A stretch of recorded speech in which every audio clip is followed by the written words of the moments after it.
Welcome back to the Big Saturday Show. As a sea of men and women in blue pay tribute to fallen NYPD Officer Jason Rivera, anger is mounting among many of them over the soft-on-crime policies responsible for the violence against police. Officer Rivera's widow also calling out New York District Attorney Bragg for his policies at her husband's funeral.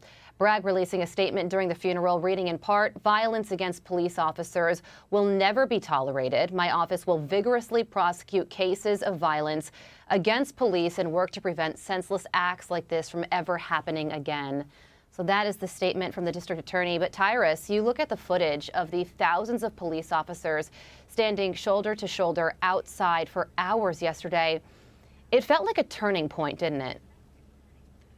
It's not just a turning point, and I get really, please forgive me, I get so emotional about this because he was 22 years old. This brother was one of the good ones. This is the one that this is the police officer that you hope for. This is the one you want that shows up at your door to protect you and help you. And he was gunned down, and they talk about we're going to prosecute to the fullest extent. It's not about the prosecutions. It's not about the court trials. It's about protecting our officers when they're out there, giving them the things that they need, having more officers on the street.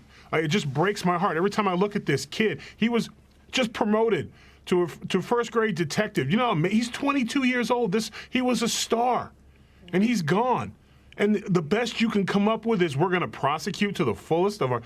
What about we're going to put more police on the street? We're going to protect our officers. We're going to get things going. We're going to make, when you do things against police officers, there is no bail. You know, there is, we just not, it's so hard to even put into words sometimes. I'm literally, every time I look at this young man's face, my eyes water up because we always want to talk about the bad ones. And we always want to just go after them and talk about all police are bad. His young life was snatched away. And it just breaks my heart. And you're not hearing the things that you need to be hearing from officials anymore. Yeah. It's just, it's heartbreaking. It is absolutely heartbreaking. And his father, Jason Rivera's father, a family friend said that he's right now a broken man in complete disbelief. And one of his childhood friends said that he was always smiling, like you said, truly one of the good guys, and described him as the baby brother of the block. So it seems like a tight-knit community that he lived in, and every single one of their lives will forever be changed. The person whose life may be changed the most in all of this is his wife. They just got married in October, and Emily, I don't think that what she said at the funeral can be aired enough. Take a listen to her really powerful statement, standing up to power, talking directly to the district attorney. Watch this. The system continues to fail us. We are not safe anymore. Not even the members of the service. I know you were tired of these laws, especially the ones from the new DA. And one of the crimes, Emily, that DA Bragg initially said he wasn't going to prosecute was resisting arrest. Now he, because the spotlight is on him, is sort of softening his stance. But do you trust that?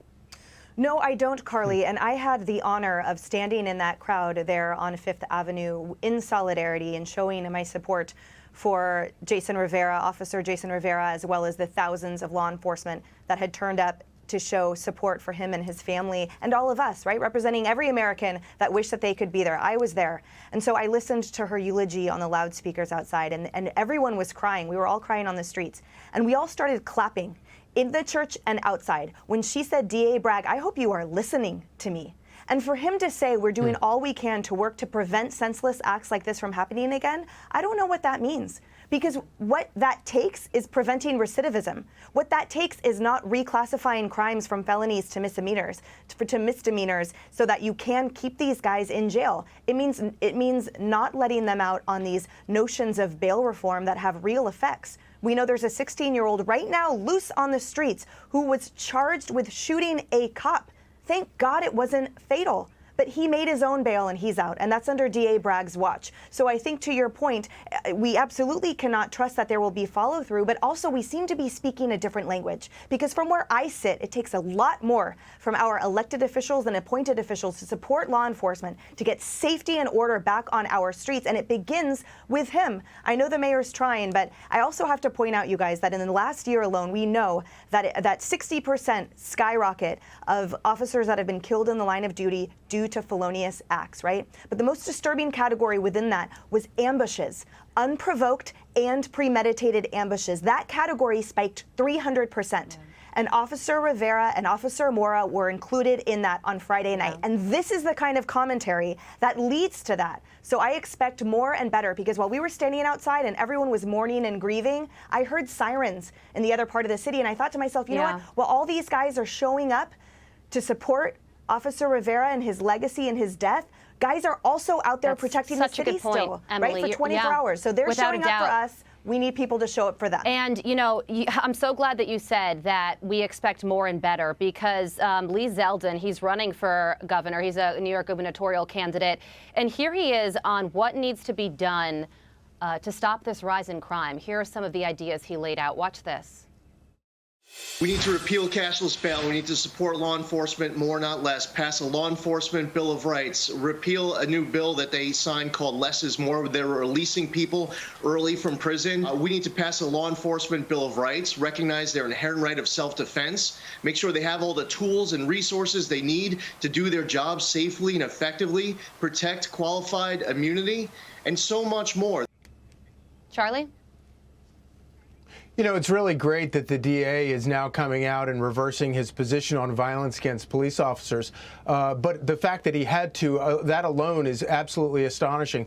And, you know, the direct line that you can tie between the rhetoric of so many Democrats over the last couple of years and the senseless acts of violence in these cities, in particular against police officers, those things can be turned directly into political ads, and they will be, and these Democrat politicians will be held accountable.